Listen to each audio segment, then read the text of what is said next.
Beaucoup, monsieur le maire. Je vais laisser maintenant la parole à notre rapporteur pour une première série de questions. Merci beaucoup, Monsieur le Président, Monsieur le Vice-président. Une série de questions. D'abord, vous avez évoqué le répertoire électoral unique et c'était un de nos sujets de la matinée puisque nous recevions l'INSEE, donc l'autre l'autre bout du dispositif d'une certaine manière.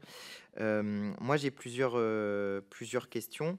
qui concernent notamment justement la place des communes dans la tenue de ce répertoire électoral unique. Et notamment, on a beaucoup parlé avec l'INSEE ce matin de la question des radiations pour la perte d'attache communale. Alors, est-ce que l'AMF a une position sur, ou des recommandations sur ce qui peut entrer dans la perte d'attache communale? Parce que on a un peu l'impression que c'est une notion assez floue finalement, telle que elle est située dans le débat public. Et puis on a eu un peu des cas qui nous sont remontés de très grand nombre parfois de radiations. Il y a un sujet qui est posé et vous avez évoqué le sujet, c'est que les communes gèrent à la fois ce qui est de leur ressort, c'est-à-dire les élections directement de leur ressort, j'entends les élections municipales, mais aussi toutes les autres élections départementales, régionales et nationales. Il y a un sujet qui est posé à notre sens sur la question justement de ces radiations entre, on ne peut s'inscrire que 6 semaines avant un scrutin. Il y a une période de 6 semaines entre la date limite d'inscription et le scrutin, où il peut néanmoins y avoir des radiations pour perte d'attache communale, a priori. Du coup, si c'est des élections nationales, on n'est plus inscrit nulle part, et donc des citoyens peuvent potentiellement se retrouver non inscrits sur les listes électorales alors qu'ils y étaient inscrits. Donc est-ce que vous seriez favorable au fait que on empêche les radiations pour perte d'attache communale dans cette période des 6 semaines qui séparent de la date limite d'inscription et de la date du scrutin?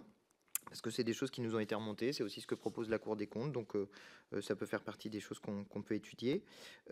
Ensuite, j'aurais des questions sur la tenue des bureaux de vote eux-mêmes. On sait que c'est de plus en plus difficile de trouver des assesseurs, des présidents de bureaux de vote, des gens qui sont prêts finalement d'une certaine manière, à gâcher un dimanche pour tenir les bureaux, même si c'est une mission sacrée d'une certaine manière que de tenir ces bureaux de vote et de s'assurer de la sincérité du scrutin. Donc, est-ce que les maires ont des recommandations sur le sujet pour aider à la tenue de ces bureaux de vote? Il y a des gens désormais qui disent qu'il faudrait rémunérer les assesseurs. Est-ce que ça vous semble être une bonne ou une mauvaise idée? Parce que ça fait partie aussi des choses qui remontent parfois du terrain. Est-ce que vous avez des réflexions aussi sur la question de l'accessibilité des bureaux de vote? Parce que c'est un sujet qui est de plus en plus posé, notamment avec le vieillissement de la population, mais qui va être posé à la fois dans le sens de l'accessibilité au sens des personnes à mobilité réduite, de l'accessibilité au sens des personnes qui, n'étant pas nécessairement à mobilité réduite, mais peuvent plus difficilement prendre le volant, par exemple, s'il faut se déplacer pour aller jusqu'au bureau de vote. Et donc, on sait que les personnes les plus âgées, il y a une baisse de la participation électorale chez les personnes les plus âgées, très âgées, j'entends le haut de la courbe, parce que justement, il y a des difficultés parfois d'accès au bureau de vote. Donc, est-ce que vous avez des réflexions sur le sujet? Et puis enfin, j'aurais une dernière question. Vous avez, vous avez d'une certaine manière abordé une question avec les législatives anticipées que je comptais vous poser, donc je ne reviendrai pas dessus. Mais il y a une question sur les européennes, parce qu'il y avait beaucoup de listes, il y en avait 38. Et les panneaux d'affichage, je pense qu'on a tous constaté qu'il y avait des soucis matériels quand il y a autant de listes pour ne serait-ce que trouver les endroits pour les installer devant les bureaux de vote sans que ça pose trop de problèmes, pour avoir assez de panneaux. Donc, quelle est la réaction de l'AMF par rapport à cette multiplication des listes? Et puis, est-ce que vous estimez que vous êtes assez doté en moyens de la part de l'État pour faire face à l'organisation de ces élections, et notamment des trucs très bassement matériels comme acheter des panneaux pour que les gens puissent coller des affiches? Merci. Alors, sur la question que vous avez posée en premier sur la perte à tâche communale et ce concept et le risque que donc à l'initiative de la commune d'origine, je veux dire, un électeur puisse éventuellement se retrouver sans inscription sur aucune liste électorale alors qu'il s'agirait d'une élection nationale où on peut penser que tout citoyen français, qu'il soit présent sur le territoire ou même à l'étranger, pour certains d'entre eux, peut tout à fait valablement participer au scrutin. Vous n'ignorez pas les chiffres, hein, je les ai repris pour être bien certain de ce que j'allais vous dire. Hein, sur toutes les radiations qui ont été opérées et dont le volume est important, hein, en 2024, ça représentait, je crois, 8% de l'ensemble du corps électoral. Hein, il n'y a que 13% de ces radiations qui ont été opérées dans le cadre de ce que vous appelez la perte d'attache communale, hein, ce qui ramène à un pourcentage beaucoup plus faible le nombre de personnes concernées. Le plus gros des radiations, bien, c'est les personnes décédées, hein, en gros 30%, 55% du fait d'une inscription sur une autre commune, c'est-à-dire qu'on ne rentre pas là dans le cadre, hein, du risque de ne pas pouvoir participer aux élections malgré soi, hein, que vous avez évoqué. Bon, il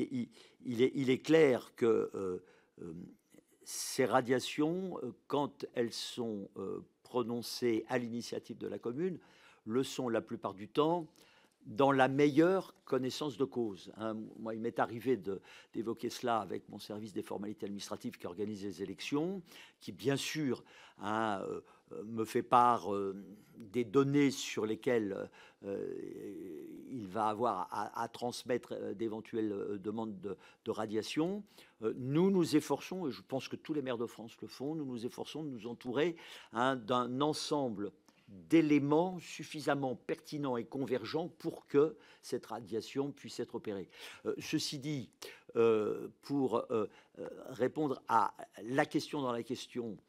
concernant le délai, je pense qu'il serait naturel et pas du tout scandaleux ni étranger à une certaine logique, hein, que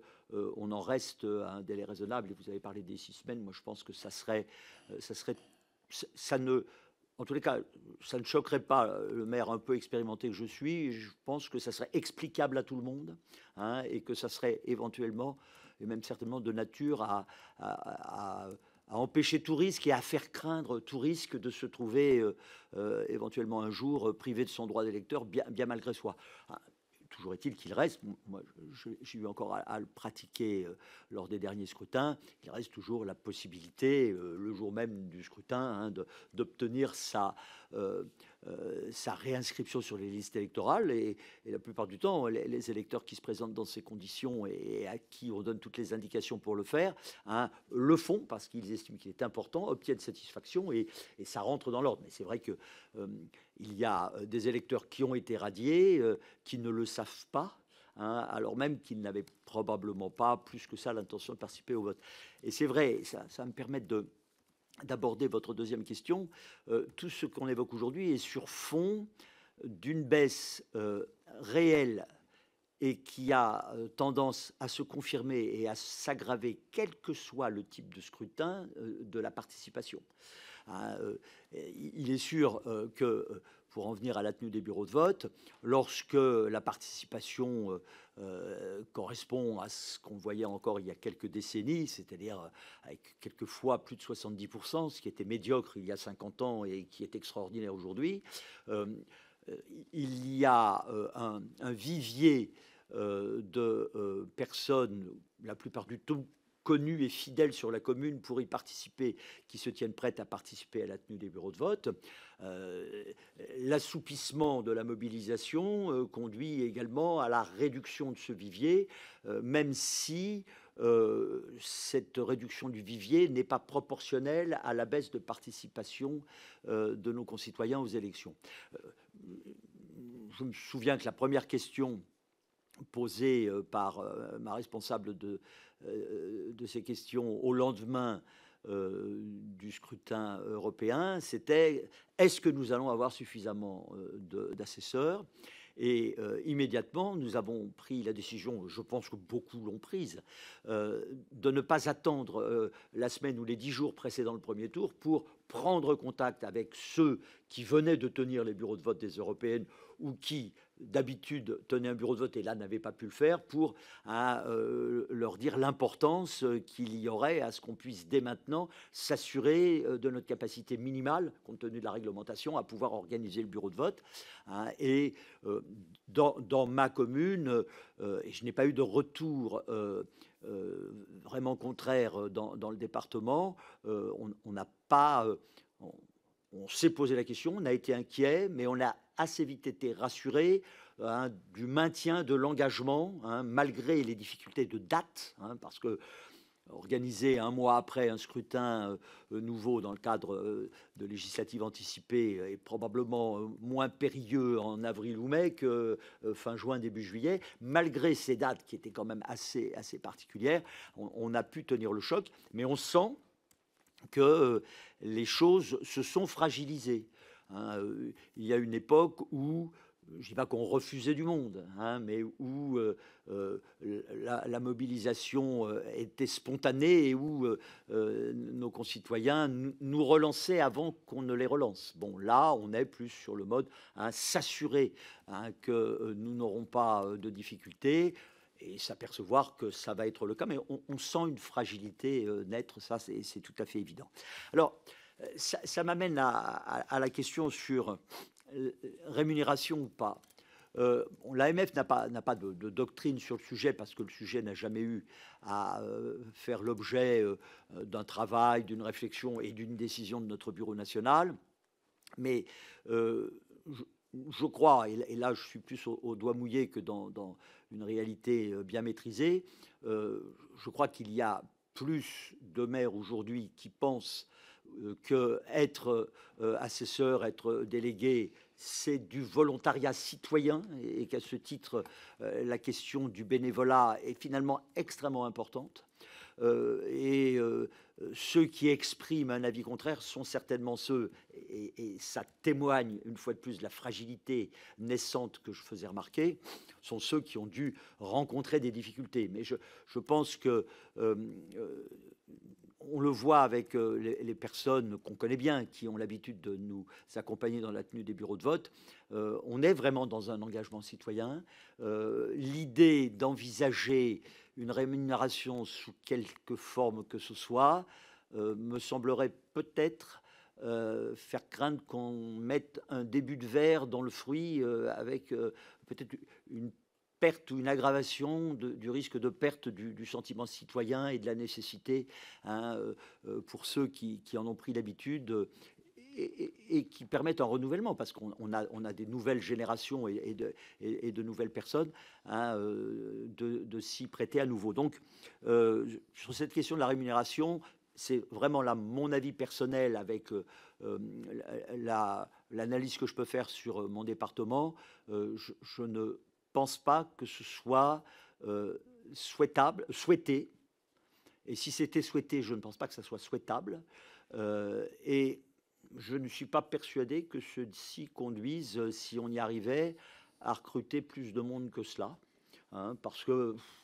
à vrai dire, bon, quelle pourrait être l'idée d'une rémunération puis vous savez, vous avez les assesseurs titulaires, les assesseurs suppléants, la mission d'un assesseur titulaire, ça n'a l'air de rien, mission d'ailleurs dont certains sont fiers, c'est la signature de tous les bulletins, les enveloppes où il y a des bulletins nuls, la signature des procès-verbaux. L'assesseur suppléant, il est là.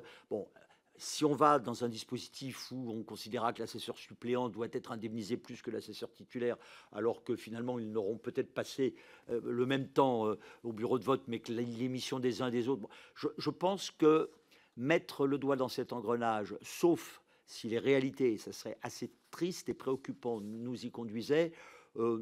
n'apporterait pas grand-chose, et deux, contribuerait certainement à une banalisation du fait électorale que je ne souhaite personnellement pas et que je ne recommanderais pas. Sur la question de l'accessibilité des bureaux de vote, mon appréciation, et je le sais, l'appréciation de tous les maires de France, est que nous sommes, et pas depuis hier, au moins de manière accentuée depuis la grande loi de 2005. Nous sommes de plus en plus sur tous les sujets d'accessibilité de l'espace public et tous les jours de chaque année dans nos communes, nous sommes de plus en plus sensibilisés à ces questions, si bien que lorsqu'il s'agit de la tenue des bureaux de vote, cette question qui n'apparaissait jamais auparavant, qui n'était jamais évoquée, l'est véritablement. Jusqu'à la position spatiale par rapport à l'organisation à l'intérieur d'un bureau de vote, hein, de l'isoloir réservé en priorité aux personnes à mobilité réduite, hein, qui fait l'objet toujours d'un choix pertinent pour sa localisation. Je n'ai pas eu de la part du préfet ou de ses services jamais une demande de l'accompagner dans son souhait d'obtenir que dans telle commune qui semble faire un petit peu obstacle à une meilleure accessibilité, on empêche de le faire. Bon, je me souviens, et tous les députés qui font la tournée des bureaux de vote lorsqu'ils sont en fonction le savent bien. Bon, dans les petits bâtiments des petites mairies des communes rurales, on voit très souvent à l'occasion des scrutins des choses qu'on ne voit pas d'ordinaire, c'est-à-dire les petits dispositifs souvent fabriqués sur place, hein, qui permettent, même si les pentes ne sont pas réglementaires, de faciliter l'accès au bureau de vote, très souvent d'ailleurs, hein, la salle, hein, qui fait tout en mairie, hein, pour permettre à nos concitoyens porteurs d'une difficulté de mobilité à pouvoir accéder. Ah, et l'observation dont je prends note parce que je n'en avais jamais fait l'analyse selon laquelle nos concitoyens les plus âgés sembleraient ne plus se présenter aussi nombreux dans les bureaux de vote, je la trouve importante, hein, d'autant plus que le vieillissement de la population est une réalité, alors même que jusque-là, et encore un peu là, on a toujours dit que c'était chez nos concitoyens les plus âgés que le pourcentage de participation aux élections était le plus élevé. Alors, pour ce qui concerne, en partant de l'exemple des européennes que j'avais moi-même évoqué, et ces 38 listes, pour ce qui concerne l'organisation de la propagande et l'organisation et des moyens correspondants, c'est vrai que, et je n'ai pas de solution, c'est vrai qu'à chaque fois qu'on a des scrutins de listes, avec beaucoup de listes, c'est un peu valable également pour les régionales, tous les formats changent. Hein, quand on a un scrutin de liste, et c'est le cas au municipal, on n'a plus la même dimension de bulletins de vote déjà. Hein, et on a un nombre qui a tendance à augmenter. C'est vrai que pas uniquement dans les petites communes, où là c'est mission impossible la plupart du temps, et où bien sûr il est de bon ton de ne pas tenir rigueur au maire d'une commune de 80 habitants, de ne pas avoir trouvé le moyen de disposer de 38 panneaux réglementaires, hein, à un endroit de sa commune. Même dans les communes plus importantes, bon, la commune dont je suis maire a 22 800 habitants, c'est de plus en plus un casse-tête, hein, que de pouvoir disposer sur l'espace public en veillant à ne pas faire courir le risque d'être suspecté d'un positionnement de certains panneaux par rapport à d'autres qui seraient plus visibles, etc. Parce que c'est une réalité à laquelle il faut attribuer de l'importance. C'est un véritable casse-tête. Comment résoudre ce casse-tête ? Je n'en ai aucune idée. Ce que je sais, c'est que nos concitoyens qui s'intéressent à ces sujets, qui d'une manière plus générale s'intéressent au bon usage de l'argent public, hein, sont de plus en plus nombreux. Ce ne sont pas des milliers, hein, mais sont de plus en plus nombreux à nous faire remarquer que oui, on a installé 38 panneaux et on constate qu'à peine la moitié n'est couvert d'affiches, hein, ce qui manifestement pose une question que nous, on peut analyser parce qu'on connaît tous les dessous de toutes les cartes en question, mais que nos concitoyens analysent de manière plus sommaire parce qu'ils n'ont pas à rentrer dans le détail des éléments qui pourraient leur permettre, comme nous le faisons, d'analyser le sujet. Et donc là, c'est vrai que il faudrait peut-être que la réglementation évolue, que le nombre de panneaux étant ce qu'il est, il y a peut-être des dispositions faisant, dans une commune où il y a 15 ou 20 emplacements, parce que c'est une commune assez importante, pourquoi ne pas pour ces élections diminuer le nombre d'emplacements et par la même occasion diminuer le nombre de panneaux. Je ne pense pas que ça altérerait la sincérité à l'échelle nationale du scrutin européen, par exemple, alors que pour les élections municipales, avoir traditionnellement à tous les endroits, et notamment devant chaque bureau de vote, mais pas que, les panneaux, on sait très bien qu'un certain nombre de nos concitoyens, je ne dis pas, ne savent pas du tout ce qu'ils vont faire quand ils seront dans l'isoloir, mais se posent encore des questions et que souvent, on constate que nos concitoyens, avant d'entrer dans le bureau de vote, consultent encore les panneaux, lisent les affiches, etc. Donc je pense qu'il ne faut pas, pour tout ce qui est local et même national, parce que ça reste local dans l'esprit de nos concitoyens, diminuer le nombre de panneaux, ou du moins le nombre d'emplacements, mais peut-être que pour les élections européennes, il faudrait se poser la question, et peut-être que dans les intercommunalités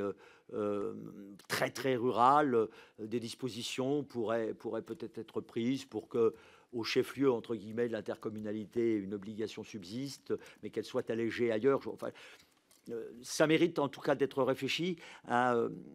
Nos collaboratrices de l'AMF qui sont à mes côtés aujourd'hui,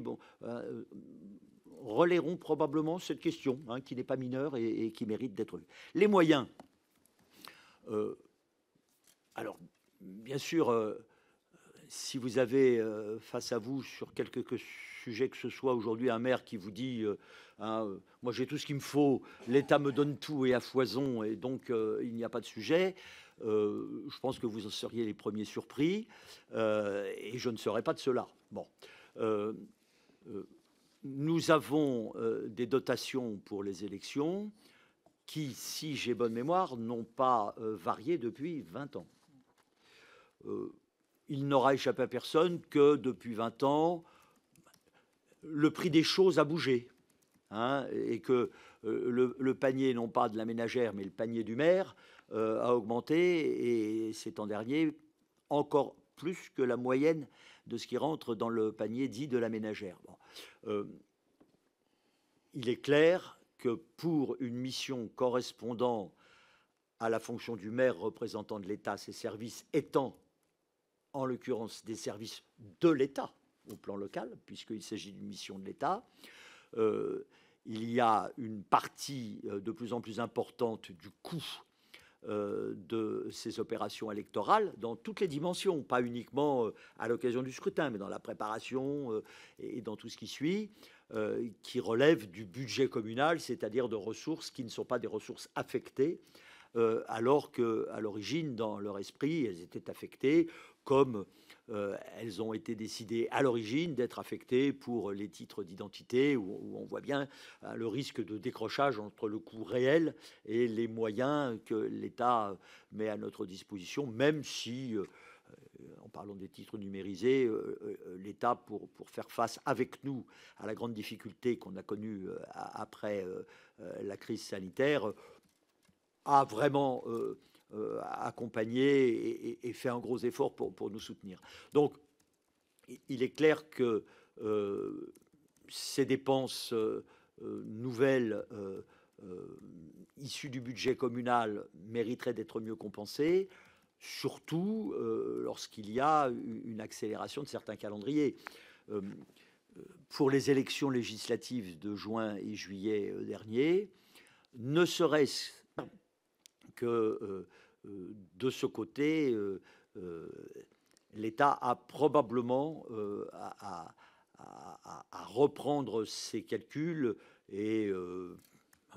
bout de 20 ans, on peut penser que non seulement il y a des tâches nouvelles, et c'est vrai, mais qu'en plus, chacune des tâches, même les plus anciennes, ont un coût plus élevé et qu'il faudrait adapter les moyens mis à disposition s'agissant de charges relevant de la compétence de l'État.